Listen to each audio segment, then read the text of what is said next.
A federal judge ordered the custom truck makers to pay more than $800,000 to the U.S. government as well as Davis County for polluting Utah's air. And then we had a hearing on Monday, and we went to court and we explained to the judge what was going on and how this was all working. And fortunately, the judge was fair and he was kind and he was sympathetic, and he said, you know what?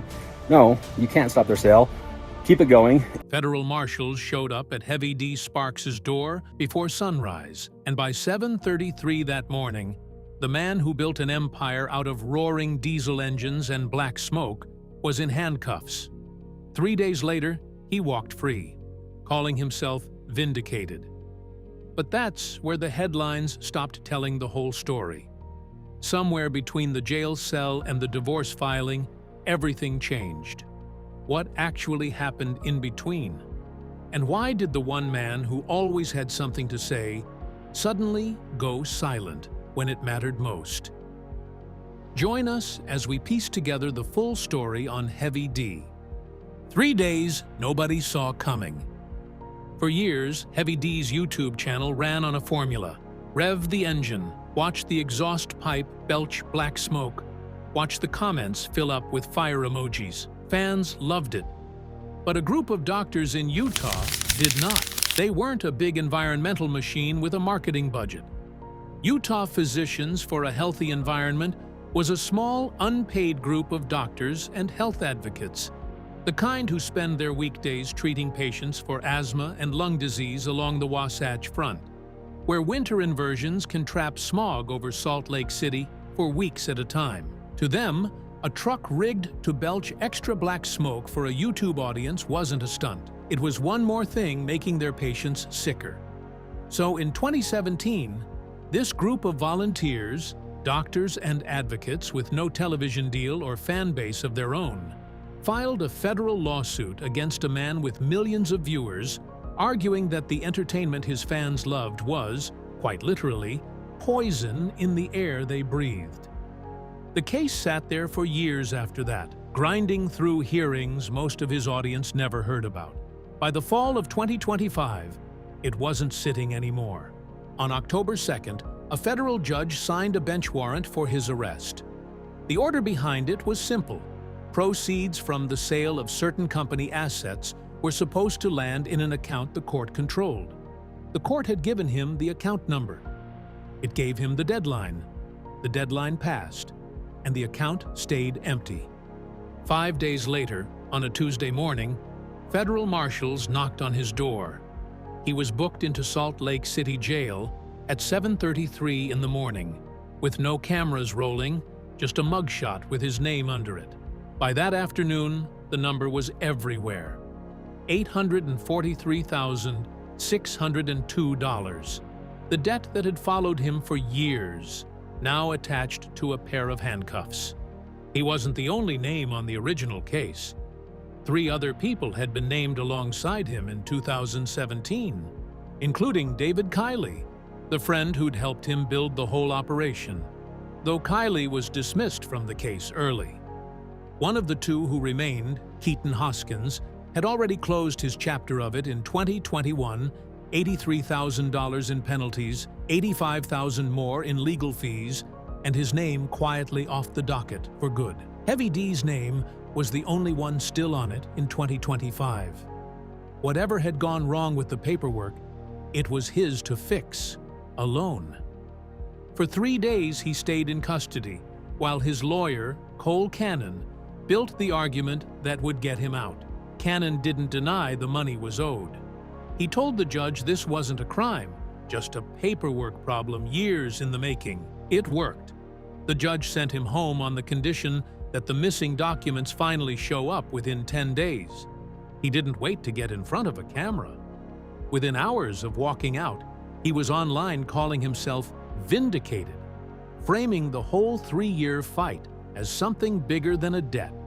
A stand against lawyers, he said, who'd turned environmental law into a business model, one that would come for 20 other people and companies in Utah if somebody didn't push back first. His fans ate it up. This was the version of him they already knew, the guy who dared anyone to come tell him to stop. Except nothing about the hearing had actually said he was right. He hadn't disproven a single thing the doctors' group had argued about his trucks. He'd walked out because he agreed to hand over paperwork he was supposed to have handed over years earlier. Nothing more. The account was still empty when he filmed that video. The debt was still real. And the people he'd just called out in front of his entire following were about to answer back. The other side of the record. Nobody expected a handful of unpaid volunteers to beat a national television brand in court. When the case first went in, they asked for something staggering: $114 million. Nobody expected that figure to survive contact with a courtroom, and it didn't. 2 years later, in November 2019, the case went to trial. The judge who heard it didn't hand down a quick ruling. He wrote a lengthy opinion, issued a permanent injunction, and laid out just how much money had moved through the operation the physicians group had challenged. Court records showed his Discovery Channel partnership alone had paid him $482,000 over just 2 years, while the business at the center of the case kept building and selling trucks the whole time. The penalty that followed became the number everyone remembered: $851,446. Headlines rounded it to $850,000 and left it there. A figure that would follow Heavy D through every future arrest story for years. What most of those headlines never updated was what happened next. In December 2021, an appeals court trimmed roughly $200,000 off that number. The cut came down to a technical legal question over how the penalty had been calculated, a jurisdictional detail that had nothing to do with whether the underlying violations were real. A later ruling shaved off another $25,000. While the number shrank on paper, Heavy D kept building. A Tesla, a Ram, a truck collection that never stopped growing, even as the court kept asking where the money was supposed to come from. By the time federal marshals showed up at his door in 2025, none of that mattered much. Layered on top of what remained sat a separate bill: the physicians group's legal costs, which had climbed past $1 million by the time the arrest warrant went out. The number that put him in handcuffs had grown since the headlines first ran it. Nobody updated the headline in the other direction. There was also a second story unfolding, one Heavy D's own jail release video never mentioned. According to the physicians group, his public comments after getting out of custody didn't stay confined to social media venting. They said his public statements set off a wave of harassment aimed at their staff, their families, and even a hospital connected to their case, serious enough that multiple local police departments got involved. It was a striking claim to make about a man known mostly for giving away trucks to strangers on television.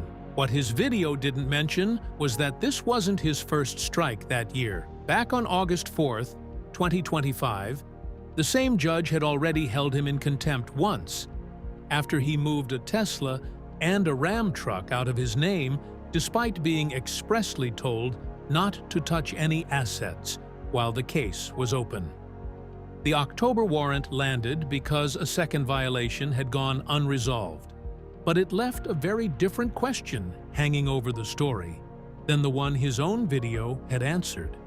If the real ending was quieter than vindication, what was actually driving the fight he kept having in public? To understand why he fought this hard over it, it helps to understand who he was before any of it. Because everything about how he handled a courtroom was already written into how he'd built his career. The man who never apologizes. David William Sparks was never someone who backed down from anything. Not since he was a kid in Salt Lake City, more interested in what was under a hood than what was on a chalkboard. That refusal to fold didn't start with a lawsuit. It started with an engine. He would later settle in nearby Bountiful, the town that became synonymous with his name. He enrolled at Weber State University, but college never really stood a chance against his obsession with diesel power. He dropped out and threw himself into building an excavation and equipment business instead. The kind of work that leaves grease under your fingernails and doesn't care what you look like on camera. That didn't stop him from ending up on camera anyway. He brought on friends to help run the operation, including a fellow truck enthusiast who would go on to share the spotlight with him for the next decade. Together, they started posting videos of the outrageous builds coming out of their shop in Woods Cross, the kind of trucks that roared louder than anything else in the parking lot and left plumes of black smoke behind them wherever they went. Fans loved the chaos. One clip was all it took. Jay Leno caught wind of it, put them on The Tonight Show, and within months, Discovery Channel had turned a Utah garage into Diesel Brothers. Almost overnight, David became known to millions as Heavy D, the bearded, barrel-chested half of a duo that turned truck modification into primetime entertainment. The show ran for several seasons, built around giveaways, stunts, and builds so absurd they bordered on cartoonish, including a Dodge Ram-based creation nicknamed the Mega Ram Runner that looked like it had escaped from a monster truck rally. Heavy D even found himself sharing screen time with Chuck Norris at one point, which tells you everything about how far the brand had traveled from a small Utah garage. Off-screen, he turned his name into a business empire that stretched well beyond the show, co-owning a heavy equipment company, launching Sparks Motors, and driving monster trucks on the Monster Jam circuit in between builds. He even put his own story into a book for fans who wanted the beard and the bravado explained from the source.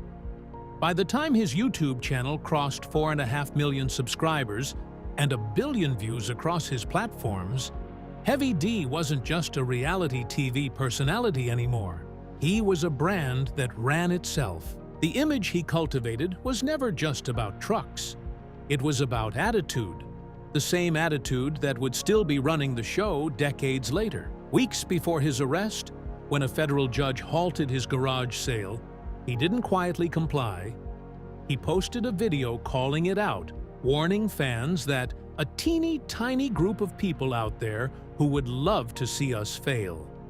That instinct, film it, post it, fight it in public, was about to be tested by something it couldn't outbuild. None of the garage, the fame, the empire was ever going to be the part of his life he had trouble defending. That part was already sitting in a courtroom, waiting, because everything about Heavy D was built to survive a fight in public, and nothing about him was ever built to survive one in private. The garage kid, who never backed down, became the guy who filmed his own jail release and called it vindication. The instinct never changed. What was about to change was whether it would still work. The second headline: he didn't choose. 5 months after walking out of Salt Lake City jail, Heavy D found himself back inside a courtroom story. Except this time, he wasn't the one who filed the paperwork. On March 10th, 2026, his wife, Ashley Sparks, went to a Utah courthouse and filed for divorce. No public reason was listed anywhere in the filing. Unlike the arrest, there was no video from Heavy D explaining his side, no radio interview, and no social media post framing what had happened. For a man who had spent months telling his followers exactly how he felt about a federal contempt case, his silence on this one stood out. Ashley and Heavy D had built a life together over more than 15 years by the time the filing landed. Married since August 2010 and raising 3 kids along the way. A daughter named Charlie May and 2 sons, Bo and Mac.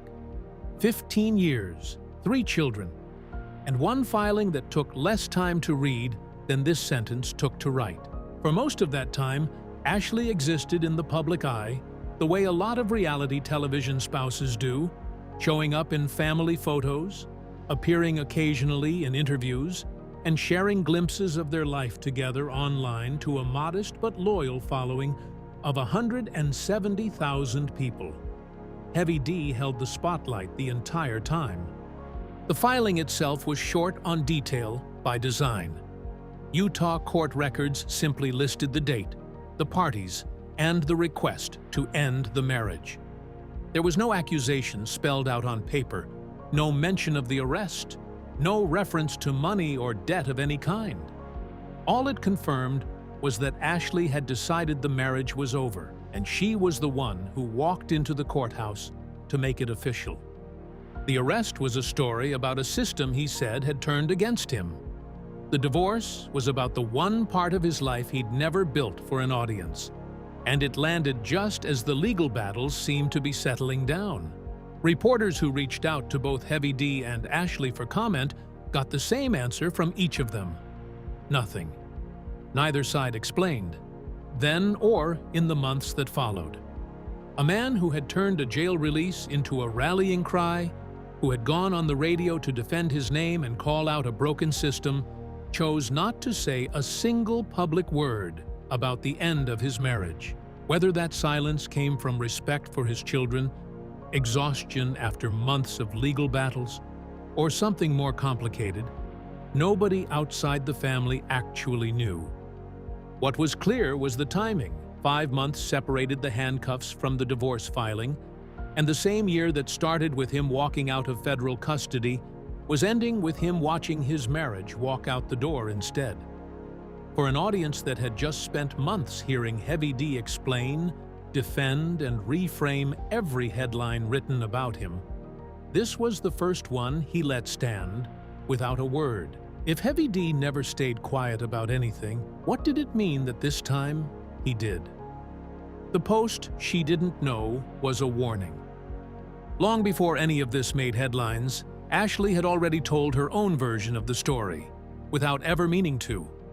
Back in August 2021, on their 11th wedding anniversary, she posted a tribute to Heavy D on social media, the kind of caption thousands of spouses write every year without a second thought. She admitted that no marriage was perfect, and that neither of them loved everything about the other, joking that she had once caught herself taking back a compliment mid-sentence before laughing it off with him.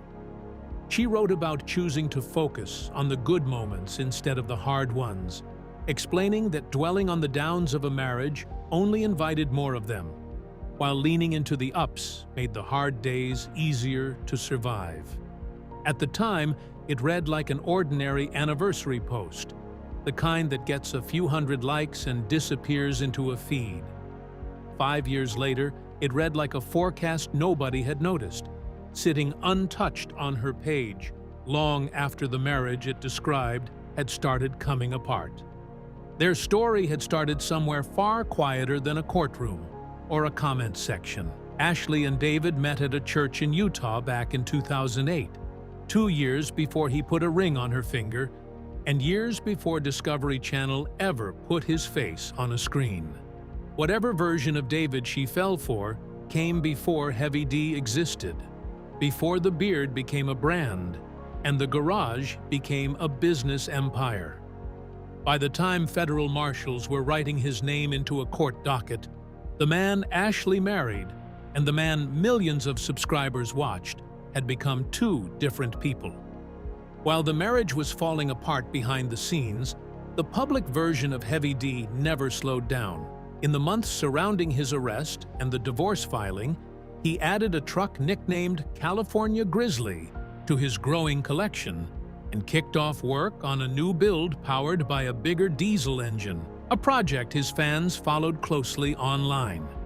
To the outside world, business looked exactly like business always had, uninterrupted by federal marshals or divorce paperwork.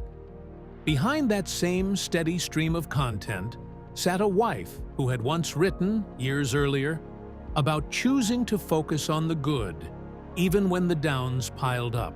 Whether she was still choosing that by the time she walked into a Utah courthouse, nobody outside that marriage will ever really know. One story played out in front of millions of subscribers, tracked headline by headline, correction by correction, walked back from vindication to something far more complicated. The other played out entirely behind closed doors, visible only in hindsight, in an old caption nobody thought to screenshot until it was too late. Both stories started in the same house. Only one of them ever made it onto camera.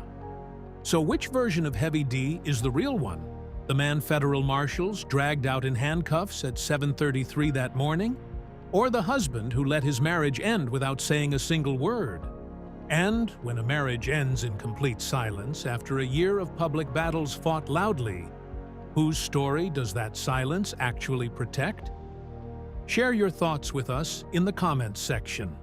Remember to like, share, and subscribe for more. Also, click the next video showing on your screen. You will enjoy it.